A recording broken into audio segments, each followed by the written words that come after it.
Λέτο για τον Ολυμπιακό, εκτελεί ο Αργεντινός, ο Στολτίδης πετάξει στο πρώτο δοκάρι, ο Παπαδόπουλος που έχει προωθηθεί, θέλει να κατεβάσει το Βάσεβιτς 1-0.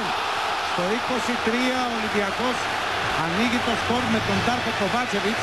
Ο Στολτίδης απομάκρυναν προς τη γωνία παίκτες του Πανσεραϊκού, εδώ ο Κοβάτσεβιτς μέσα από 3 κατέβασε και βρήκε τον χρόνο και τον τρόπο να γυρίσει το σώμα του προς την εστία του Κοταρά και να πετύχει το πρώτο γκολ στην αναμέτρηση Ολυμπιακός Πανσεραϊκός 1-0. Εδώ βεβαίως το ευτύχημα για τον Κοβάσεβιτς και σφάλμα για τον Πανσεραϊκό είναι ότι στο μαρκάρισμά του έτρεξε εκείνη την ώρα ο Κουκουλιάς και όχι κάποιος ανασταλτικός ποδοσφαιριστής, διότι κάλυπταν τους υπόλοιπους χώρους. Ο Κοβάσεβιτς, ο οποίος δίνει τη λύση ως τώρα στο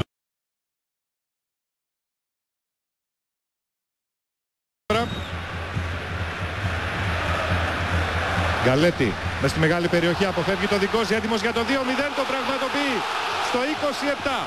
5 λεπτό τρόμου για την άμυνα του Πανσεραϊκού, 5 λεπτό έκρηξης για τους Ευάθια. Η ποιότητα του Λουσιάνο Γκαλέτη, βλέπετε, συνεργάστηκε με τον Τοροσίδη.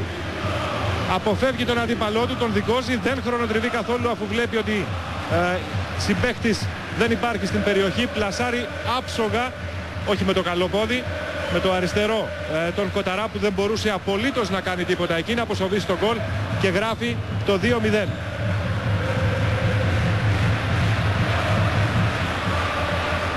Στέφανο Πανσεραϊκός ότι έχτιζε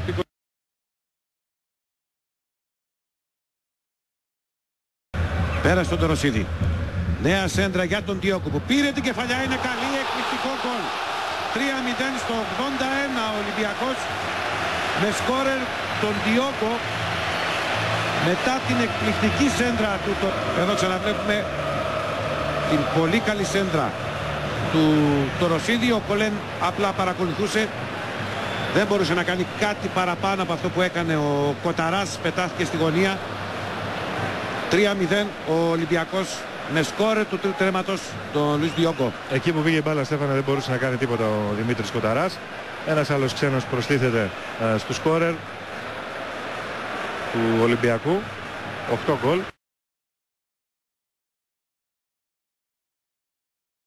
Αντεπίθεση με τον Όσκαρ.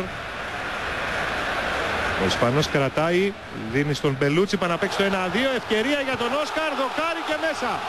4-1 στο 87. Σφαίρο που θέλει ο Βαλβέρδε, βρήκε απήχηση σε αυτή τη φάση εδώ. Δείτε το 1-2, ο Μπελούτσι πασάρει στον Όσκαρ και εκείνος με άψογο τέλειο πλασέ νικά εύκολα τον Κοταρά, στέλνοντας την μπάλα στη ρίζα του δοκαριού και στα δίχτυα και γράφοντας το 4-1, την οριστική βεβαίως νίκη του Ολυμπιακού. Ευρεία νίκη, μία από τις πολλές που έχει σημειώσει επί του Πανσεραϊκού στις 23 αναμετρήσεις του ως τώρα.